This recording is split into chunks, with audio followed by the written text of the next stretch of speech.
In this video, we are going to discuss about sign convention and rules for ray diagram in spherical mirrors. तो चलिए video को शुरू करते हैं। तो इस वीडियो में हम क्या डिस्कस करने वाले हैं, मैं यहाँ पर लिख देता हूँ।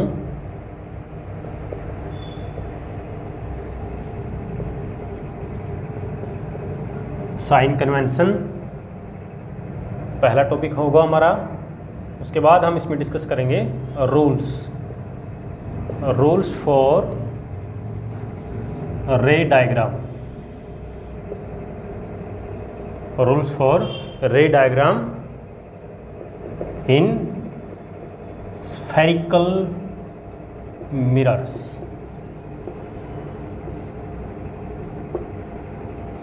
स्फेरिकल मिरर के अंदर हम रूल्स के बारे में डिस्कस करेंगे कि कौन कौन से रूल्स आपने इसमें अप्लाई करने हैं ताकि आप जो इमेज फॉर्म होती है उसको फाइंड कर सके कि इमेज कहाँ पर बनती है। तो ये दो टॉपिक होंगे हमारे इस वीडियो में। तो सबसे पहले हम डिस्कस करते हैं साइन कन्वेंशन। तो अब देखिए साइन कन्वेंशन जो है ये स्फेरिकल जो मिरर्स की मैं बात कर रहा हूँ, कनकेव मिरर है चाहे कन्वेक्स मिरर है। कनकेव और कन्वेक्स दोनों में ही एक ही टाइप को आपको देखने को मिलेगा, एक ही तरह का होगा। जैसे सबसे पहले मैं कनकेव मिरर यहाँ पर मैं देखो ड्रॉ कर रहा हूँ, कनकेव मिरर, ये कनकेव मिरर है। अब ये देखो ये प्रिंसिपल एक्सिस होगी, ये पोल है और ये कहीं ना कहीं सेंटर ऑफ कर्वेचर है। अब देखिए साइन कन्वेंशन के अकॉर्डिंग क्या कहता है कि जो हम मेजरमेंट आपने करना है, ऑब्जेक्ट कहाँ पे रखा है उसका आपने मेजरमेंट करोगे, इमेज कहाँ बन रही है उसका आप मेजरमेंट करोगे, ऑब्जेक्ट की हाइट कितनी है, इमेज की हाइट कितनी है, वो सारा का सारा मेजरमेंट देखो आपने कहाँ से करना है। इसको ये कनकेव के लिए बना दिया मैंने, इधर मैं कन्वेक्स के लिए भी साथ में पैरेलल लेके चलता हूँ, वो बना देता हूँ। यहाँ पर ये है जैसे कन्वेक्स मिरर है आपका, कन्वेक्स मिरर, और ये प्रिंसिपल एक्सिस है, इधर कहीं ना कहीं सेंटर ऑफ कर्वेचर होगा, और यहाँ पर ये हो गया पोल। ठीक है, पोल क्या है, सेंटर ऑफ कर्वेचर क्या है, ये प्रीवियस वीडियो में हमने डिस्कस कर लिया था। अब देखो साइन कन्वेंशन आप पढ़ने से पहले थोड़ा सा मैं आपको इसको कोरिलेट करके बताऊंगा। कोरिलेट करके कैसे, जैसे मान लीजिए आपने थोड़ा मैथमेटिक्स के अंदर कोऑर्डिनेट सिस्टम पढ़ा होगा। इस तरह से क्वाड्रेंट होते हैं, एक एक्स एक्सिस है, एक वाई एक्सिस है, और ये और बीच में क्या होता है, ओरिजिन होता है। इधर क्या होता है, माइनस एक्स होता है, और इधर नीचे क्या होता है, माइनस वाई होता है। तो ये जो कोऑर्डिनेट सिस्टम है, यहाँ पर सारा मेजरमेंट कहाँ से होता है, ओरिजिन से होता है। ये आपने पढ़ लिया होगा मैथमेटिक्स में। तो मेजरमेंट कहाँ से होता है, ओरिजिन से होता है। देखो ओरिजिन से इधर एक्स एक्सिस पे जाओगे तो क्या मिलेगी, पॉजिटिव वैल्यू मिलेगी। ओरिजिन से इधर जाओगे, लेफ्ट में आ रहे हो आप, तो वैल्यू क्या मिलेगी आपको, नेगेटिव वैल्यू मिल रही है। ओरिजिन से ऊपर जाओगे वाई एक्सिस पे आपको पॉजिटिव वैल्यू मिल रही है। ओरिजिन से नीचे जाओगे आपको वाई एक्सिस पे नेगेटिव वैल्यू मिल रही है। बिल्कुल सेम यहाँ पर आपने इसको अप्लाई करना है। कोऑर्डिनेट सिस्टम के अंदर, क्वाड्रेंट सिस्टम के अंदर जो काम यहाँ पर ओरिजिन कर रहा है, यानी कि देखो क्वाड्रेंट सिस्टम जो होता है वहाँ पर मेजरमेंट आप ओरिजिन से करते हैं। यहाँ पर बस वो वहाँ पर ओरिजिन ओ होता है, यहाँ पर वो पोल होता है। यहाँ पर सारा मेजरमेंट कहाँ से होगा, पोल से होगा। पोल से राइट में मेजरमेंट करोगे, पॉजिटिव वैल्यू लेनी है। यानी कि अगर यहाँ पर मान लीजिए जैसे इमेज वगैरह यहाँ पर बन रही है, तो यहाँ से मेजरमेंट आप ये मेजरमेंट करोगे 10 सेंटीमीटर 15 सेंटीमीटर कुछ भी जो भी आएगा वो पॉजिटिव आएगी वैल्यू। पोल से लेफ्ट में नेगेटिव वैल्यू। आप यहाँ पर इसको रिलेट करते रहे, अच्छे से समझ में आएगा। प्रिंसिपल एक्सिस से ऊपर अगर मेजरमेंट करनी है, यहाँ से ये हाइट आपने देखनी है, तो ये आ गई पॉजिटिव, देखो जैसे वहाँ पर था। नीचे मेजरमेंट करोगे नेगेटिव आएगी। ये है आपका साइन कन्वेंशन, बिल्कुल आसान है। यहाँ से अगर ये आपको समझ में आ गया, ये आपको पता है, तो इसमें कोई दिक्कत नहीं है। इसी तरह से देखो कन्वेक्स मिरर के लिए भी सेम होगा बिल्कुल। पोल से इधर पॉजिटिव, पोल से इधर नेगेटिव। प्रिंसिपल एक्सिस से ऊपर लोगे मेजरमेंट, ऊपर आप मेजर करोगे हाइट तो पॉजिटिव, और नीचे मेजर करोगे तो नेगेटिव। तो इस तरह से आपने करना है। तो ये हो गया आपका साइन कन्वेंशन। छोटा सा टॉपिक था, बिल्कुल आसान सा, को रिलेट करके आप इसको पढ़ सकते हैं। नेक्स्ट टॉपिक पे आते हैं जो है आपका रूल्स। ये रूल्स काफ़ी इंपॉर्टेंट है। अगर आपको रूल्स नहीं आते तो आप रे डायग्राम नहीं बना सकते इमेज फॉर्मेशन के लिए। तो ये काफ़ी इम्पोर्टेंट है, अभी हम इसमें डिस्कस करेंगे। देखिए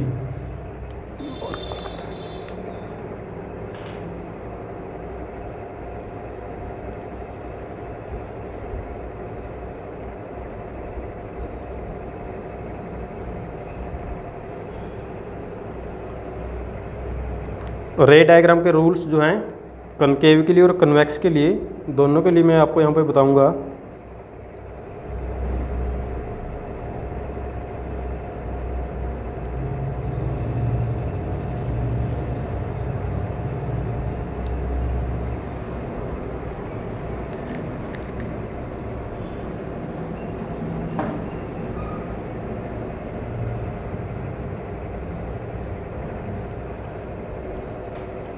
देखिए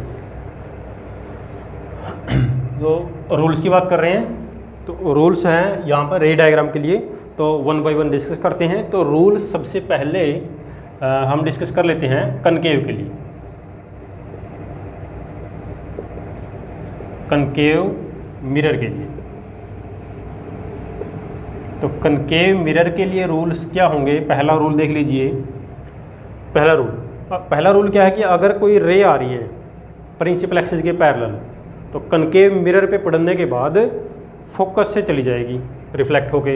यानी कि पहला रूल क्या है, जैसे मान लीजिए कनकेव मिरर है, ये कनकेव मिरर हो गया आपका, ये आपका प्रिंसिपल एक्सिस है, और अगर कोई रे इस तरह से आ रही है जो प्रिंसिपल एक्सिस के पैरेलल है, और देखो यहाँ पर ये मिरर का कहीं ना कहीं सेंटर ऑफ कर्वेचर होगा, यहाँ पर क्या होगा, इसका फोकस होगा।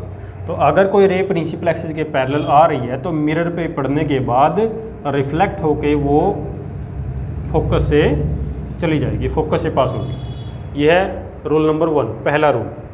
अच्छा, इसमें देखो आपने जैसे रिफ्लेक्शन के जो रूल पढ़े थे, प्रीवियस वीडियो में हमने रिफ्लेक्शन के 2 रूल पढ़े थे, तो वो रिफ्लेक्शन के रूल यहाँ पर भी एप्लीकेबल होते हैं। ऐसा नहीं कि सिर्फ रिफ्लेक्शन के जो रूल है वो प्लेन मिरर में ही एप्लीकेबल हैं, रिफ्लेक्शन के रूल स्फेरिकल मिरर में भी एप्लीकेबल होंगे। लेकिन यहाँ पर बच्चों को कन्फ्यूजन होती है कि सर नॉर्मल कैसे बनाएं, लाइट जहाँ पर पड़ रही है वहाँ पर नॉर्मल कैसे बनाओगे? तो आपको देखो, नॉर्मल का मतलब होता है जो उस सरफेस के परपेंडिकुलर हो, और कर्व है तो परपेंडिकुलर होगा, वो सेंटर ऑफ कर्वेचर से पास होगा, तो नॉर्मल ये बनेगा बेटा इसमें। तो ये जो डॉटेड लाइन जो मैंने बनाई है, ये यहाँ पर क्या है, नॉर्मल का काम करेगा, क्योंकि ये सेंटर से पास हो रही है लाइन। तो अब देखो, इसको हम बोल देंगे एंगल ऑफ इंसिडेंस, और इसको हम बोल देंगे angle of reflection. Rule number 1। Rule number 2 पे चलते हैं। कनकेव के लिए ही, ये कनकेव मिरर है, प्रिंसिपल एक्सिस है, फोकस इधर, centre of curvature. Rule number 2 क्या कहता है कि अगर कोई रे फोकस से पास होके मिरर पे पड़ रही है, इंसिडेंट रे है ये, अगर कोई रे फोकस से पास होके मिरर पे पड़ती है तो मिरर पर पड़ने के बाद जो रे रिफ्लेक्ट होके जाएगी वो प्रिंसिपल एक्सिस के पैरेलल जाएगी। ये है आपकी reflected ray. Okay, rule number 2।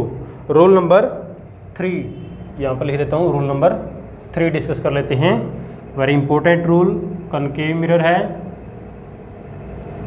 और ये है प्रिंसिपल एक्सिस, ये फोकस, ये सेंटर ऑफ कर्वेचर। तो ये रूल क्या कहता है थोड़ा मिरर को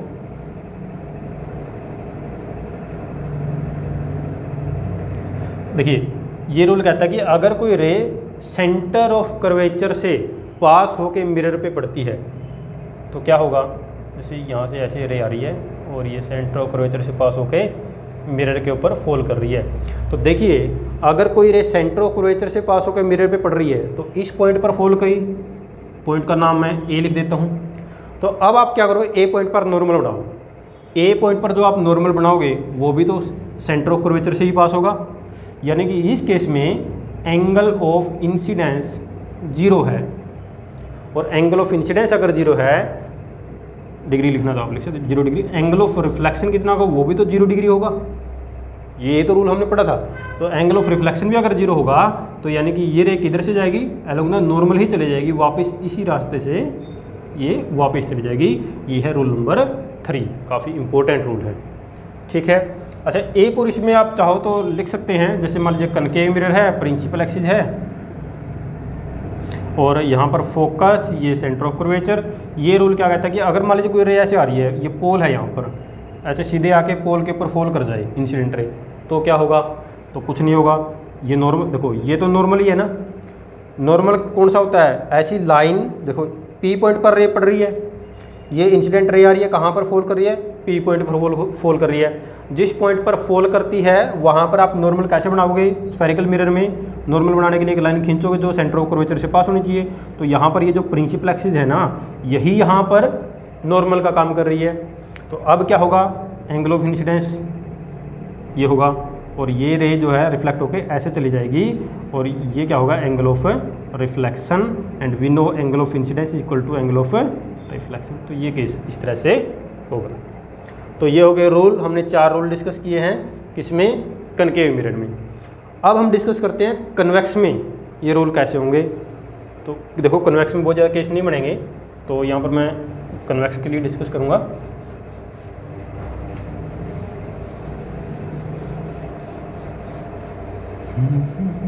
अच्छा, कनकेव मिरर जो है इसका एक और नाम है, अदर नेम, इसको हम बोल सकते हैं कन्वर्जिंग मिरर, क्योंकि लाइट को क्या करता है? कन्वर्ज करता है, तो कन्वर्जिंग भी बोल सकते हैं, कन्वर्जिंग मिरर,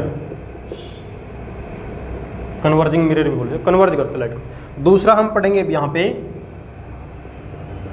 कन्वेक्स के लिए, convex mirror. Okay, convex mirror के लिए पढ़ेंगे। कन्वेक्स को बोलते हैं हम डाइवर्जिंग, डाइवर्ज करता है लाइट को, डाइवर्जिंग मिरर भी बोलते हैं इसको, ठीक है।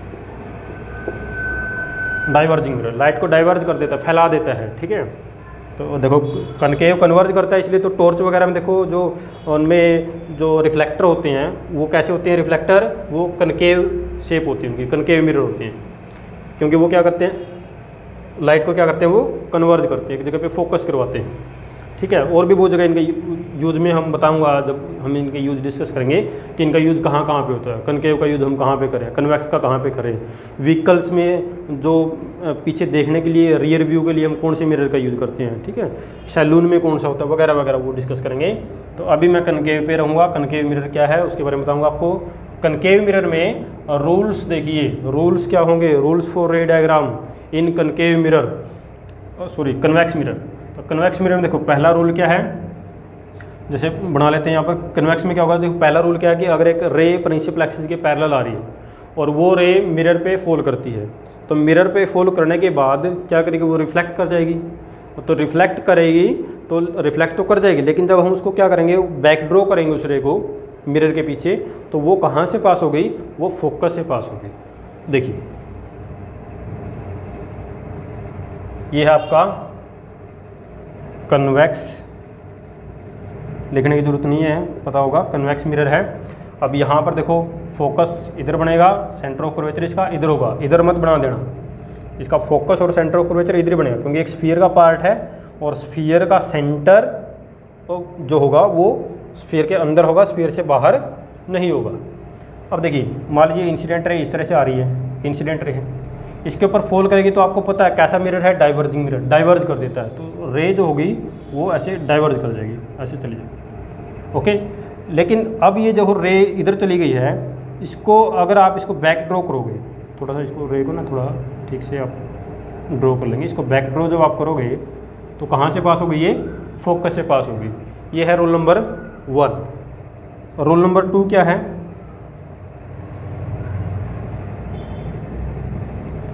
कन्वेक्स मिरर है, प्रिंसिपल एक्सिस है, तो इसको अलग से बनाते हैं।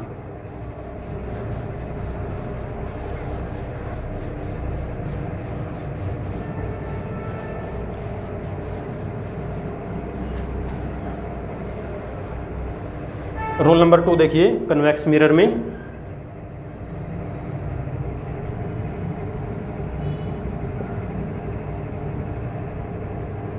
प्रिंसिपल एक्सिस और यहाँ पर कहीं ना कहीं होगा इसका सेंटर ऑफ कर्वेचर। मान लीजिए कोई रे इस तरह से आ रही है, ऐसे इंसिडेंट रे ये है ऐसे यहाँ पर फॉल कर रही है।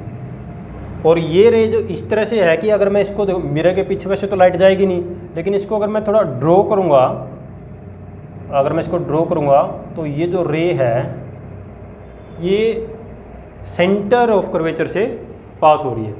यानी कि अगर रे इस तरह से फॉल कर रही है मिरर के ऊपर, अगर कोई रे नॉर्मली फॉल कर रही है मिरर पे, कैसे फॉल कर रही है नॉर्मली, तो रिफ्लेक्ट होने के बाद वापस उधर ही चली जाएगी।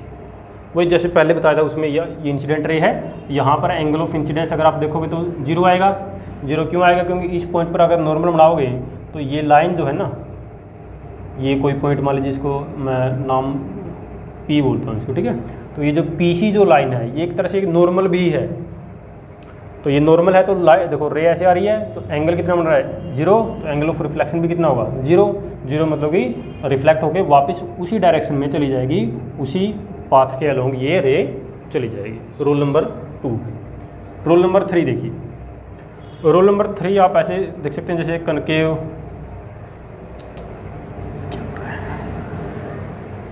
कनकेव मिरर है इस तरह से,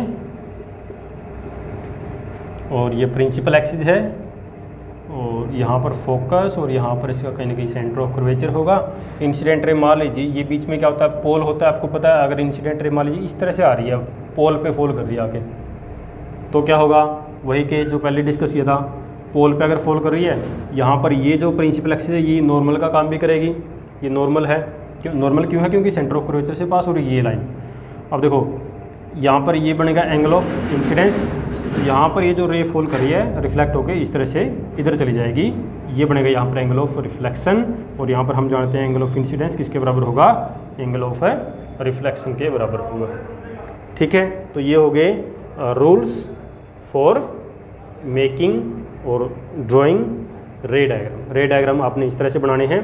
अगर आपको ये रूल्स अच्छे से पता होंगे तो जब आप रे डायग्राम बनाएंगे इमेज फॉर्मेशन के लिए तो उनमें कोई दिक्कत आपको नहीं आएगी।